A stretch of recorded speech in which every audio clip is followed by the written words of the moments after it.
Damai sejahtera yang daripada Allah Bapa, yang melampaui dari segala akal dan pikiranmu, kiranya beserta dengan saudara-saudara sekalian. Amin. Bapak, Ibu, saudara-saudari yang dikasihi oleh Tuhan kita Yesus Kristus, pada peringatan Jumat Agung yang bersejarah ini, kita dapat berkumpul di gereja ini. Memulai dari Pasion, kita mendengarkan penderitaan Tuhan Yesus sebelum peristiwa hari ini. Yesus disalibkan pukul 12 sesuai dengan waktu orang Israel ketika itu. Ketika kita memasuki masa Pasion, kita merenungkan bagaimana luar biasanya dunia ini untuk mencerca, untuk menyiksa, dan juga menyalahkan Tuhan dari segi manapun. Dan hari ini kita akan mendengarkan puncak penderitaan Yesus itu di kayu salib. Lalu apa yang akan kita angkat, apa yang akan kita bawa dari Jumat Agung ini? Mari kita bersama mendengarkan firman Tuhan yang tertulis dalam kitab Injil Lukas 23 ayat 44 sampai dengan ayat yang ke-48. Demikian firman Tuhan. Ketika itu hari sudah kira-kira jam 12. Lalu kegelapan meliputi seluruh daerah itu sampai jam 3. Sebab matahari tidak bersinar, dan tabir bait suci terbelah dua.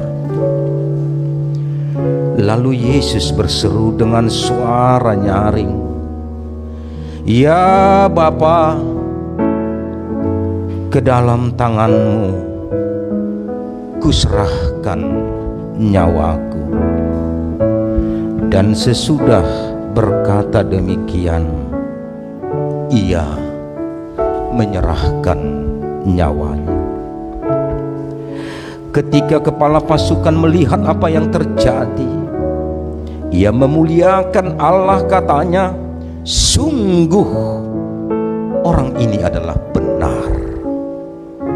Dan sesudah seluruh orang banyak yang datang berkerumun di situ untuk tontonan itu, melihat apa yang terjadi itu, pulanglah mereka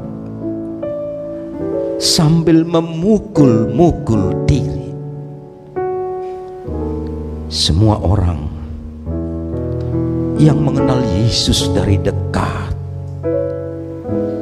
termasuk perempuan-perempuan yang mengikuti dia dari Galilea, berdiri jauh-jauh dan melihat semuanya itu.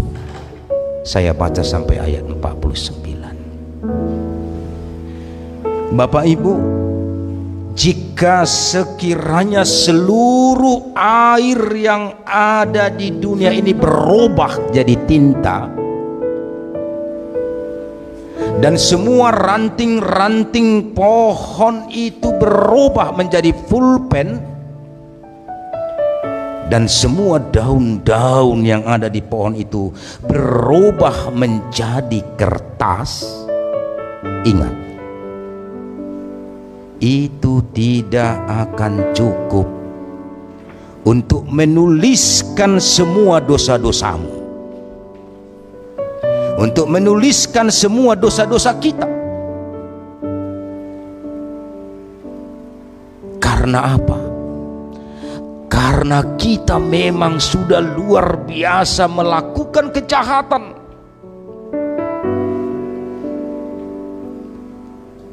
Sebenarnya kita sudah tidak bisa terampuni oleh Allah yang menciptakan kita. Karena itulah peringatan hari kematian Tuhan Yesus ini bukanlah untuk mengenang masa lalu, Tetapi peringatan kematian Tuhan Yesus ini adalah bersangkut paut dengan saya, berpangkut paut dengan kamu, bersangkut paut dengan semua ciptaan Tuhan. Penyaliban Yesus ini mengajak kita hari ini untuk merenungkan. Ada beberapa hal yang harus kita renungkan dan harus kita bawa pulang dan harus kita tobatkan dalam hidup kita ini. Pertama, Bapak Ibu Saudara, kita diajak untuk merenungkan hari ini. Setelah kita merenungkan ayat ini, ketika leknan itu, ketika orang-orang banyak itu melihat Yesus mati, dan ada peristiwa-peristiwa alam, lalu ada seorang leknan mengatakan, benarlah ini anak yang benar, anak Allah yang benar. Lalu apa ya? Kalau bahasa Batak itu masih topuk adorana bimanasida, bertanda bahwa mereka menyesali menyalibkan Yesus yang benar itu. Dan itulah kaitannya peringatan ini, Bapak Ibu. Bukan hanya untuk mengenang, bukan hanya untuk menangis, bukan hanya berpakaian nabirong, mono dihalak tafsir lalasya tafsir lami halak lalum-lum.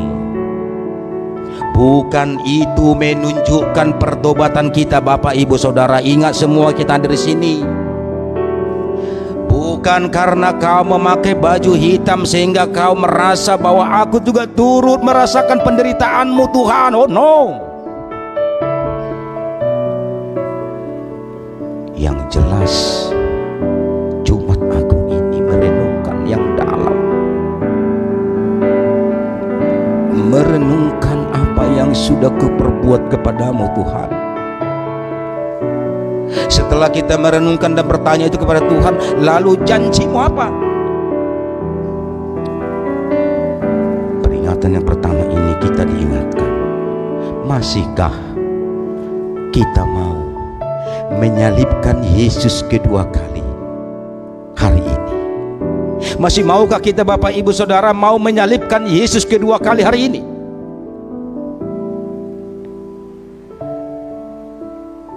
Itu yang mau kita renungkan. Apakah kita masih kepingin seperti orang-orang Yahudi itu, tokoh-tokoh agama itu,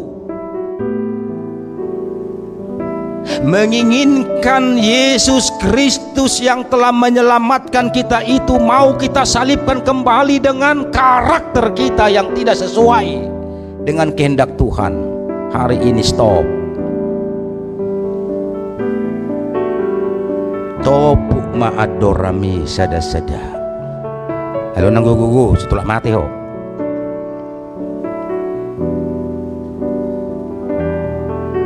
Menunjukkan bahwa oh Tuhan, setelah aku melihat, setelah aku mengamini Engkau, setelah aku memperingati Jumat Agung ini, aku bayangkan Tuhan bagaimana Kau disalib sana, bagaimana Engkau Tuhan menderita, bagaimana Engkau Tuhan meraung-raung.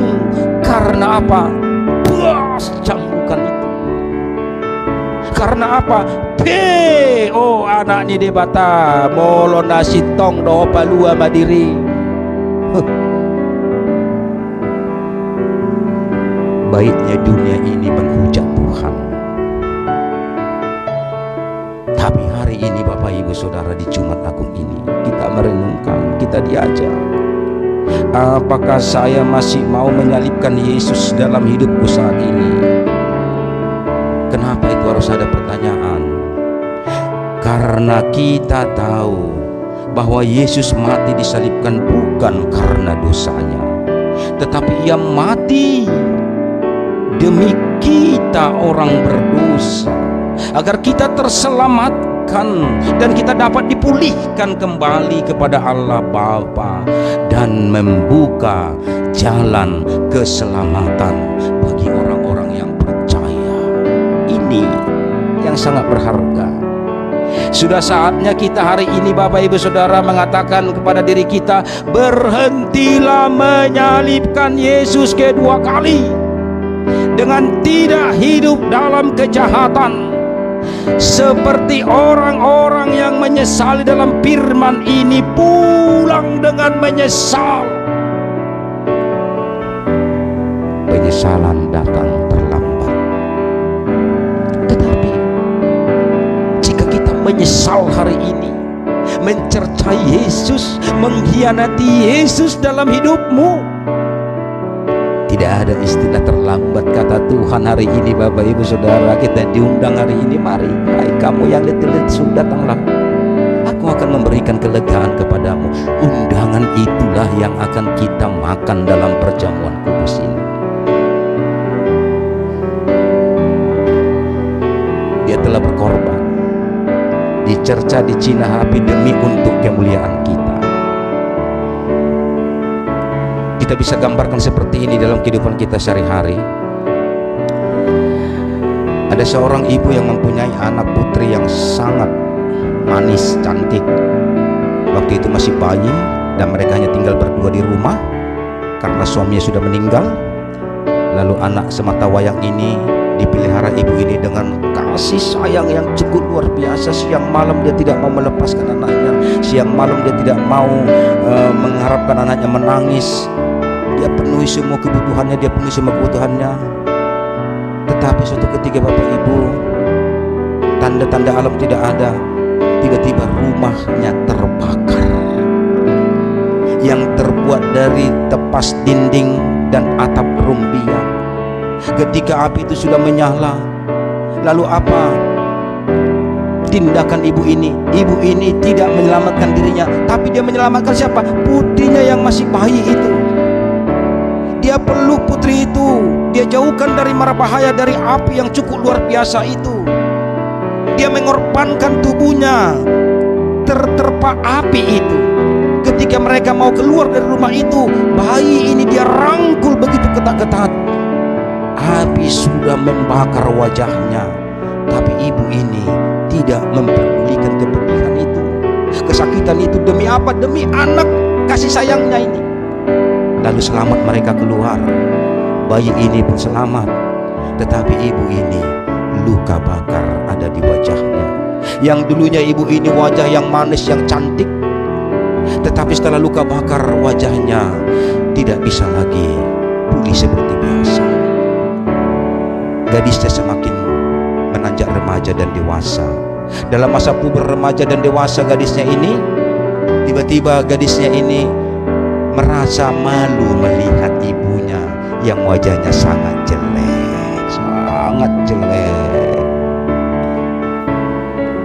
Lalu ketika ada haletnya, pacarnya datang bertandang ke rumah itu, ibunya yang membuka. Cari siapa nak? Ada si Putri namanya. Ada, silakan. Kamu marga apa? Saya marga Purba. Silakan.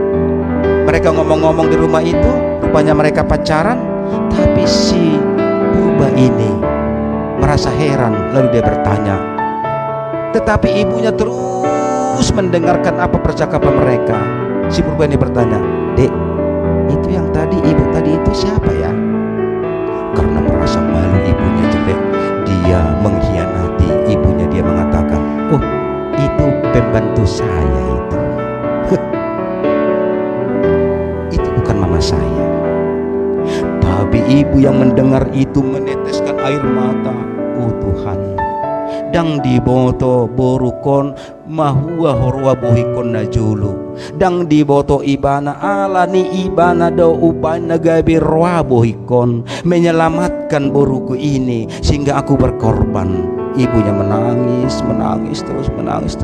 Setelah pulang si Purba ini, ibunya memanggil, "Putri, sebelum ibu meninggal, mana tahu Tuhan memanggil saya perlu jelaskan kepadamu supaya kau jangan menghina saya, supaya kau tahu apa latar belakang wajah saya ini. Dulu wajah saya ini sama seperti kamu yang cantik, manis, banyak dulu laki-laki menandangi saya. Setelah saya kawin dengan bapakmu, waktu itu kamu masih bayi, rumah kita terbakar. Tapi demi untuk kamu, keselamatan kamu, aku merangkul kau.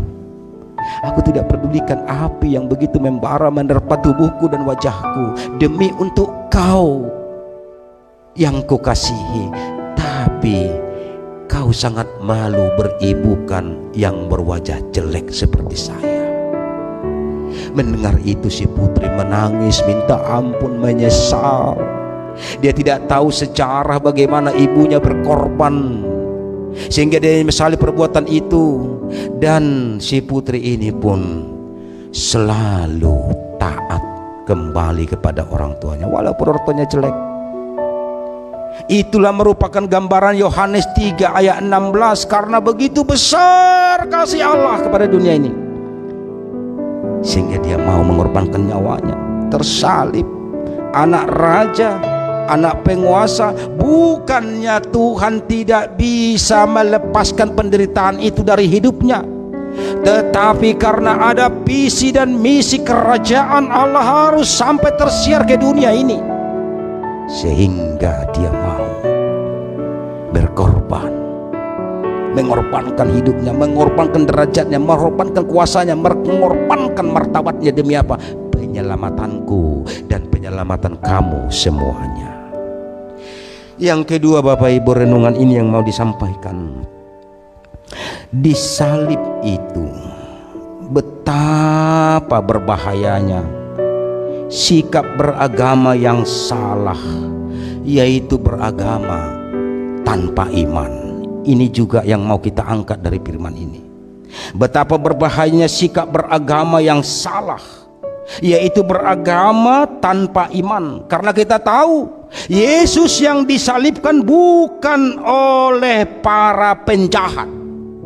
Bukan para penjahat yang menyalibkan Yesus, bukan para preman-preman yang menyalibkan Yesus pada saat itu. Tapi siapa? Tetapi Yesus disalibkan oleh para pemuka-pemuka agama, tokoh-tokoh agama yang setiap hari membaca firman Tuhan, yang setiap hari melakukan persyaratan hukum Taurat, yang tahu isi firman Tuhan, yang tahu Injil. Tapi justru itu yang mengkhianati, yang membunuh Yesus. Bukan penjahat-penjahat, bukan preman-preman. Bayangkan orang-orang Yahudi, tokoh-tokoh agama, para imam malim, itulah yang membunuh Yesus kita itu, Bapak Ibu Saudara. Mereka beragama tapi tidak beriman. Sangat berbahaya orang yang beragama tapi tidak memiliki iman. Sangat berbahaya kita memiliki agama tetapi no full faith to Jesus Christ. Beragama kau tapi kau tidak beriman yang penuh kepada Tuhan Yesus Kristus. Ini yang berbahaya. Jadi jangan kita hanya membanggakan simbol dalam KTP, dalam kidung pujian, aku beragama Kristen, tetapi kau tidak beriman. Buang. Karena itu salah satu pembunuhan kepada Yesus Kristus. Karena itu merupakan sebuah pengkhianatan kepada Yesus Kristus. Oleh karena itu saya katakan tadi, jangan salibkan Kristus kedua kali hanya karena engkau beragama tapi tidak beriman. Itu buang semua. Kalau kau benar-benar menyesali hidupmu, kalau kau benar-benar memahami hidupmu, perjalananmu, banyak sekali dosa yang telah kita lakukan hari ini, Pandang salib Yesus, bayangkan Yesus di salib itu, dia tergantung, keluar darahnya, ada duri sungsang. Lalu dia pernah mengatakan haus, tapi apa kata orang pengawal Yahudi? Mengatakan dia ambil air yang pahit, dia suduhkan amango itahe. Gak terbayangkan kita, demi kita Bapak Ibu. Menangislah kau dalam hatimu, menangislah kita, tapi tangisanmu jangan tangisan yang palsu, tapi tangisilah dirimu dengan komitmen, aku tidak akan menyalibkan Engkau Tuhan kedua kali. Bagaimana itu? Sebagai pelajar, hei kamu orang pelajar, supaya Yesus jangan kau salibkan kedua kali, hindari dirimu dari narkoba, jauhkan pergaulan bebas, tahan hasratmu dan nafsumu dalam perkembangan zaman sekarang. Itu salah satu, hai kamu pemuda-pemudi, jika kita bisa melahan itu, melakukan itu, maka kita tidak menyalibkan Kristus kedua kali, karena perilakumu yang tidak sesuai dengan kehendak Tuhan. Kepada Bapak Ibu Saudara yang bekerja, apakah di perusahaan ini, apakah di perkantoran, apakah di pegawai negeri atau wira swasta, di mana kita bekerja hari ini, supaya Yesus Kristus jangan kau salibkan kedua kali. Jujurlah engkau bekerja dan takut akan Tuhan. Jangan terhipnotis kau dengan kenikmatan dunia ini. Segala cara kau lakukan untuk meraih keuntungan, kebahagiaan dirimu, tapi semua itu koyakkan, buang, lalu katakan, aku hari ini Tuhan tidak akan menyalibkan Engkau kedua kali. Aku akan mentobatkan diriku, aku akan jujur melakukan pelayananku, pekerjaanku, dan aku akan mensyukuri seberapapun berkat yang kuterima melalui pekerjaanku ini, sedikit atau banyak, tapi itu bisa menjaga imanku bertumbuh kepadamu. Yang ketiga Bapak Ibu Saudara, di salib itulah dipertontonkan tindakan puncak kekerasan manusia terhadap sesamanya manusia. Seorang yang tidak bersalah dipaksa mati untuk mempertahankan kebenaran yang salah. Itu yang terjadi di salib di Jumat Agung hari ini. Di salib itu dipertontonkan tindakan puncak kekerasan manusia terhadap sesamanya manusia. Seorang yang tidak bersalah dipaksa mati hanya untuk mempertahankan kebenarannya yang salah. Benar tapi salah. Dia mengolok-olok Yesus yang benar. Dia mempertahankan kebenarannya yang salah, sehingga dia mau membunuh Yesus. Dia mau mengkhianati Yesus. Beragama tapi tidak beriman. Kekerasan terjadi. Hari ini, renungan yang terakhir ini, kita diingatkan supaya jangan melahirkan kekerasan dalam hidup kita. Cukuplah di masa Yesus kekerasan itu terjadi, dan itu sudah dirangkul Yesus.